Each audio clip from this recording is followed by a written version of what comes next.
Hey everyone, welcome back to the channel. For the past several years, the dominant narrative in global finance and technology has been crystal clear: the United States, through a series of escalating sanctions and export controls, was successfully crippling China's ambitious push into high-end semiconductors.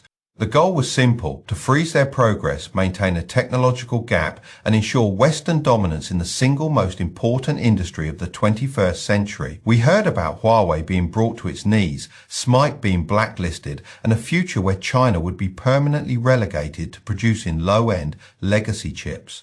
But a funny thing happened on the way to that future. It didn't materialize. What we are witnessing right now is not just a crack in that narrative, but its complete inversion. The US chip ban, in one of the most significant strategic backfires in modern economic history, hasn't just failed to stop China, it has galvanized it. It has acted as a multi-$100 billion accelerant, forcing a level of national unity, capital investment, and engineering focus that market forces alone could never have achieved.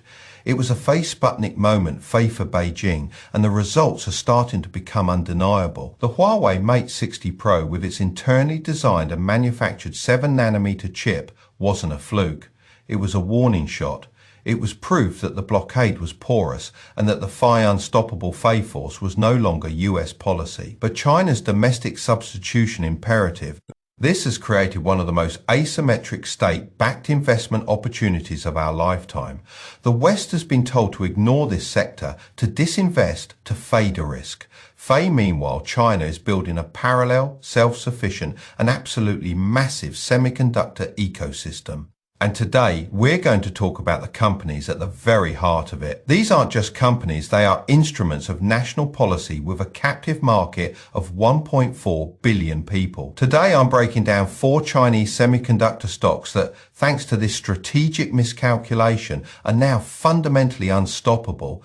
Before we dive into the first name, we have to understand why the ban failed. It failed on 2 fronts: practical and strategic. Practically, it underestimated engineering ingenuity. The US and its allies, primarily the Netherlands, banned the sale of cutting-edge EUV or extreme ultraviolet lithography machines. These are the machines from ASML needed to print chips at 7nm and below easily. The assumption was no EUV, no advanced chips, but they forgot about DUV or deep ultraviolet lithography. This is the older technology. What Chinese engineers, particularly at SMIC, have reportedly done is master a complex and expensive process called multi-patterning. They are using older Duff machines, a bit like using a fine tip pen 4 times. To draw a line a high-tech laser could draw once to achieve a 7nm process. Is it efficient? Is it expensive? Absolutely. Is it profitable at scale? Debatable. But does it work? Yes. It gets them in the game. Strategically, the ban was a declaration of economic war, and China's response was to go to a war footing. It consolidated everything under the Big Fund. The National Integrated Circuit Industry Investment Fund. We're talking hundreds of billions of dollars being funneled, not just into R&D, but into building fabs, dozens of them. More importantly, it created a policy of domestic substitution. This is the key. Chinese tech giants like Huawei, Xiaomi, Oppo, and auto companies like BYD and Li Auto were told, if a Chinese-made chip exists that can do the job, you buy it, period. They were cut off from their US suppliers like Qualcomm and Nvidia, leaving them no choice. The ban didn't kill the buyers, it just killed the American suppliers' access to them. It created a guaranteed $1 trillion domestic market and handed it on a silver platter to these emerging Chinese champions. This combination state funding, political will, and a captive guaranteed market is what makes them unstoppable. It's an ecosystem completely insulated from Western market dynamics. So, let's get to the first and most obvious company that is spearheading this charge. That is SMIC Semiconductor Manufacturing International Corporation. You cannot have this conversation without starting with SMIC. This is China's national champion foundry, their version of TSMC or Samsung. They are the ones on the US entity list. They are the ones who are supposed to be dead in the water, and they are the ones who fabricated the 7nm Kirin 9000's chip for Huawei's new phones. SMIC is the embodiment of the entire Fei unstoppable faith-thesis. Their unstoppable nature comes from two pillars. First is their absolute dominance in what are called Fei mature nodes. In all the hype about 7nm, 5nm, and 3nm, investors forget that 80% of the world's semiconductor needs are not cutting edge. We're talking about chips from 28nm up to 90nm. These are the chips in your car's power management system, in your washing machine, in your factory's industrial controller, in your IoT devices. This market is massive and it's highly profitable. While TSMC and Samsung chase the high margin, low volume, Fei speed, Fei chips, SMIC has been aggressively building out capacity for these legacy nodes.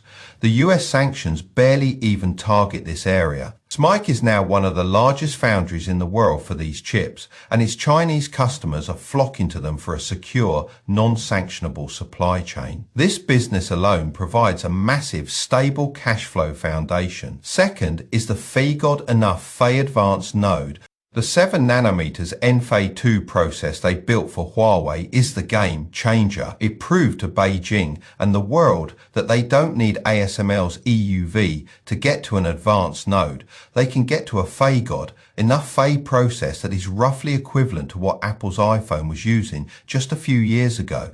This is more than sufficient for 95% of China's domestic needs for smartphones, AI servers, and data centers. SMIC now has a guaranteed high-volume, high-priority customer in Huawei, and the R&D is being subsidized by the state.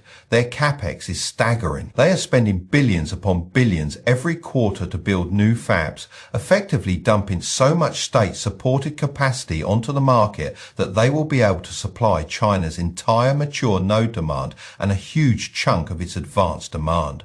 The risk profitability. Their margins are being crushed by this high R&D and dove multi-patterning.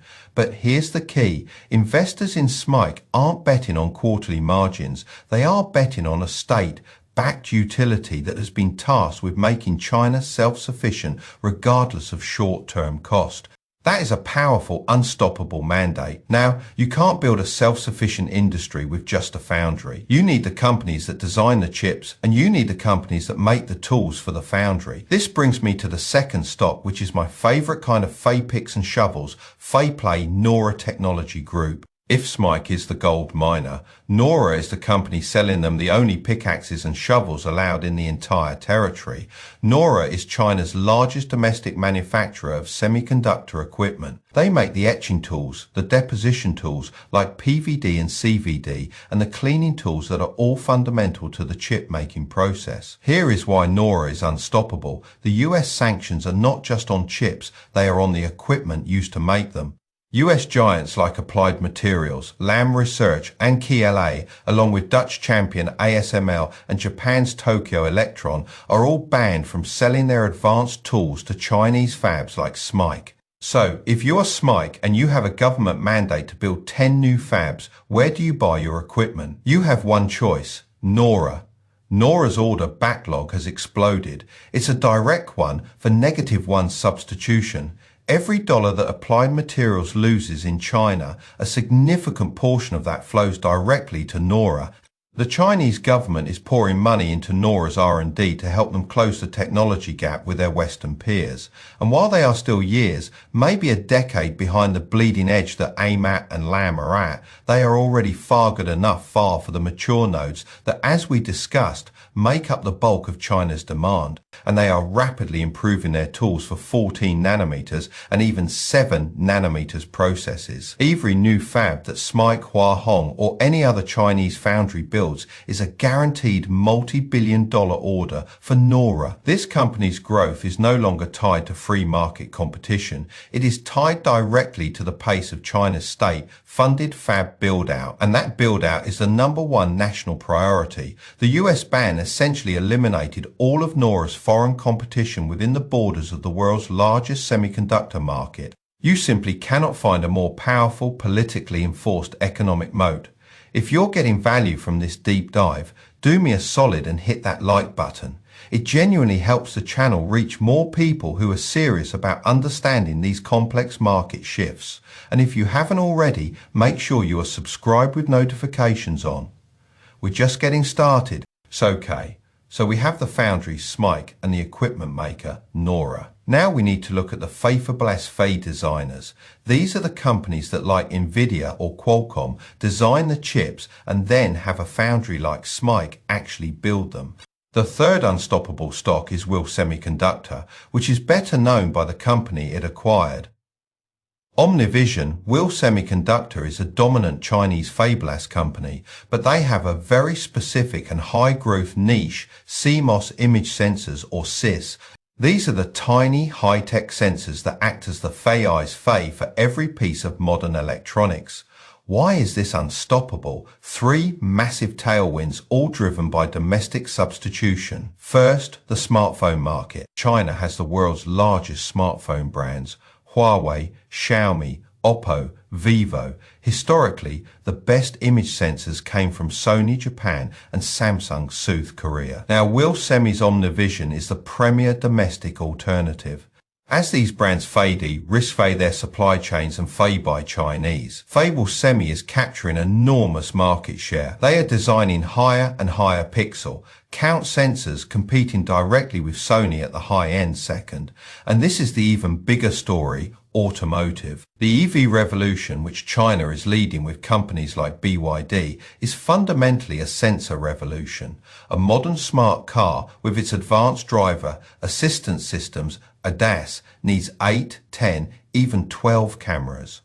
You need cameras for lane keeping, for parking, for driver monitoring, for blind spot detection. This is a non-negotiable component. Will Semi, through Omnivision, is a global leader in automotive-grade image sensors. As China's EV production explodes, Will Semi has a guaranteed spot as the Tier 1 supplier to the largest auto market in the world. Third, you have security and industrial. China is the world's largest surveillance market. Every security camera, every factory inspection robot, every medical imaging device needs a CIS. Well, Semi is the domestic supplier of choice. The US bans have pushed all these domestic giants from smartphone makers to car makers directly into Will Semi's arms. They are no longer just competing with Sony on price. They are being pulled in by their customers who demand a secure, non-sanctionable supply chain. Their R&D in areas like face stacking FAE technology, where the sensor and the logic are stacked on top of each other, is world-class.